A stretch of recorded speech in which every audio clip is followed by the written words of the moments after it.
మమత మమత వచ్చావా? ఇప్పుడేనా రావడం? అవును. పక్కింటి రామారావు ఇంటికి వచ్చి 2 గంటలయ్యింది. నువ్వేమో ఇప్పుడు వచ్చావు. ఆయన చేసేది ఉద్యోగమే, నువ్వు చేసేది ఉద్యోగమే.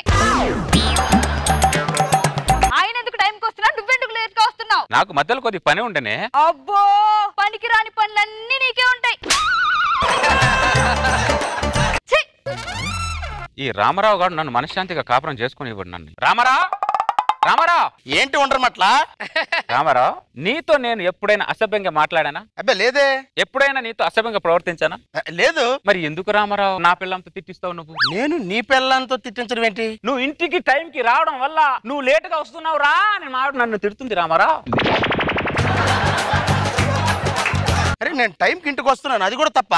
నువ్వు టైంకి ఇంటికి రావడం తప్పు కాదు రామారావు. నువ్వు ఇంటికి టైంకి రావడం వల్ల నీ ప్రభావం నా ఇంటి తలుపు తడుతుంది అంటున్నా. ఆఫీస్ అయిపోయిన తర్వాత ఇంటి దాకా రాక ఆ మధ్యలో నాకేం పనులు ఉంటాయి ఉండరమట్లా? రామారావు, ఆఫీస్ కి ఇంటికి మధ్యలో బొచ్చెడు పెద్ద సమాజం ఉంది రామారావు.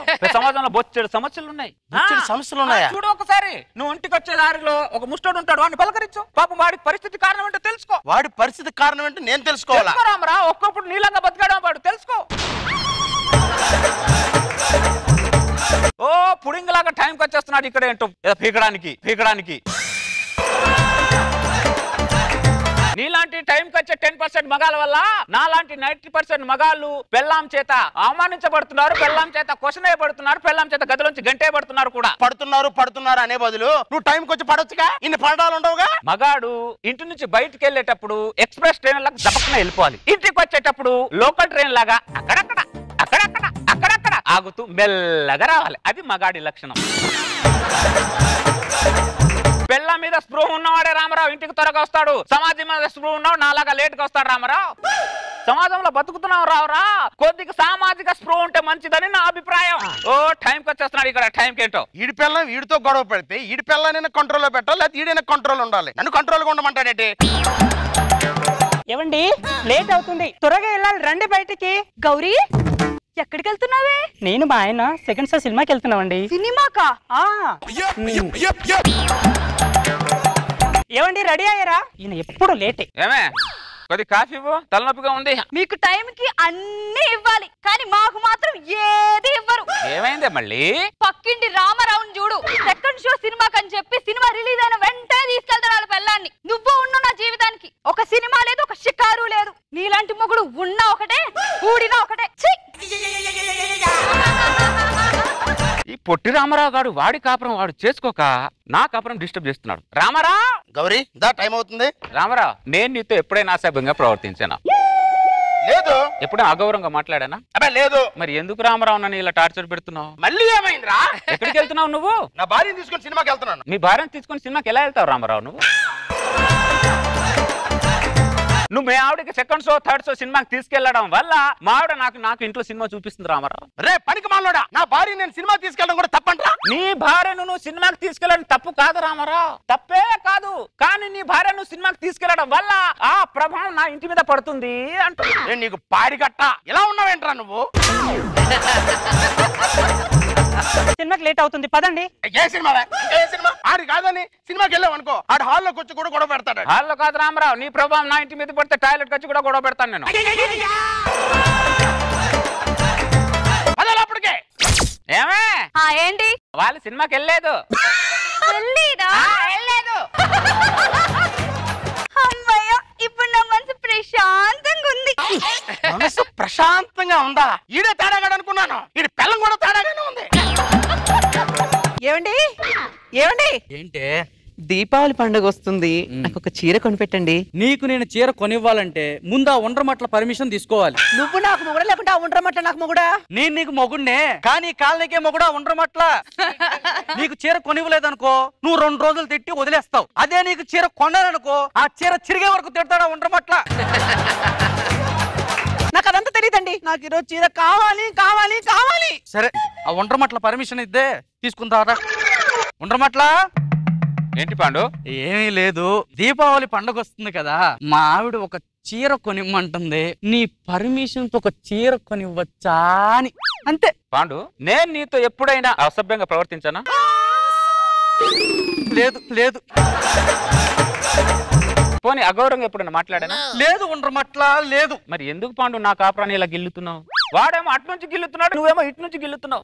పాండు నాది చిన్న జీవితం పాండు, నాది కోరికలను అదుపులో పెట్టుకొని ఖర్చుని అదుపులో పెట్టుకొని నా బతుకు జట్కా బండిని ఎద్దులు లేకుండా నేనే లాక్కెళ్తున్నాను పాండు. విన్నావా? పద లోపలికి వెళ్దాం. ఒక్క నిమిషం ఆగండి. ఉండమట్లన్నయ్యా, ఒక్క చీర కొనుక్కుంటానన్నయ్యా, మీకు దండం పెడతానన్నయ్యా. అమ్మా, నీతో నేను ఎప్పుడైనా అసభ్యంగా ప్రవర్తించానా? ఇంకా చాలు. అందరి జీవితాలు బాగున్నాయి, నా ఒక్కదాని జీవితమే ఏమి బాలేదు. మళ్ళీ ఏమైందే? ఏమవ్వాలి ఏమవ్వాలి? పక్కింటి రామారావు ఇంట్లోంచి చికెన్ కర్రీ వాసన నా ముక్కుకి గుప్పు గుప్పు అని కొడుతుంది. ఆ పొట్టి రామారావుని చేసుకున్నా బాగుండేది.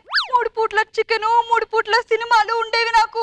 తప్పు నీది కాదే. ఆ పొట్టి రామారావు గాడు ఇంట్లో చికెన్ వండి నిన్ను ప్రభావితం చేసి నా మీద నన్ను ఉసుగొల్పాడు చూడు, తప్పు ఆ రామారావు గాడు.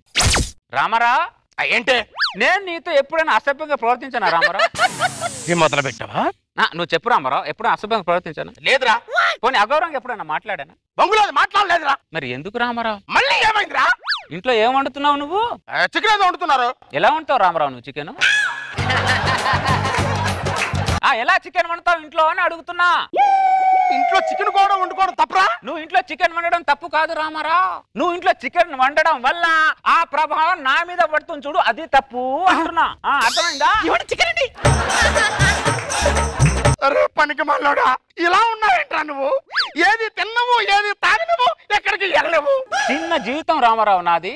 కోరికల్ని అదుపులో పెట్టుకొని ఖర్చుల్ని పొదుపులో పెట్టుకొని నా బతుకు జట్కా బండిని ఎడ్లు లేకుండా నేనే లాక్కెళ్ళి వెళ్తున్నాను రామారావు. నిన్ను బంద పెట్ట మాట్లాడుతూ డైలాగ్ చెప్తావు నువ్వు. రామారావుని అవేవేవో అడుగుతున్నావు గాని చికెన్ వండింది మాత్రం అడగట్లేదు నువ్వు. వసే అసలు ఈ కథకు సోదరదారు నువ్వు కదంటే నువ్వు నీ మొగుని ముందు నుంచి కూర్చుతున్నావు, ఈడేమో మమ్మల్ని వెనక నుంచి ముందు నుంచి కూర్చుతున్నాడే. అసలు మీ ఇద్దరు నోట్లో నోరు పెట్టి కంటే నోరు మూసుకొని పావడం పెట్టరు. చికెన్ ఇలా పెట్టరా. తెస్తున్నానండి. ఇప్పుడు మీ ఇద్దరు కళ్ళు చల్లబడ్డాయా? ఏమే చల్లబడ్డాయా?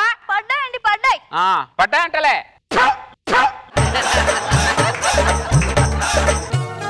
ఏంటి పాండవి? 2 కొత్త డైరీలు తెచ్చుకున్నాను ఉండమట్లా.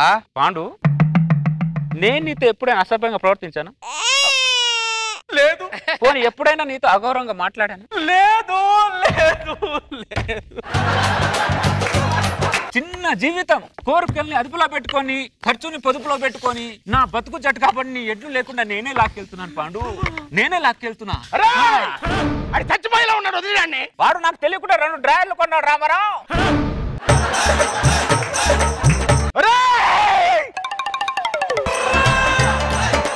పండు లే పండు, బీపీ తగ్గినట్టుంది, హాస్పిటల్కి తీసుకెళ్ళు.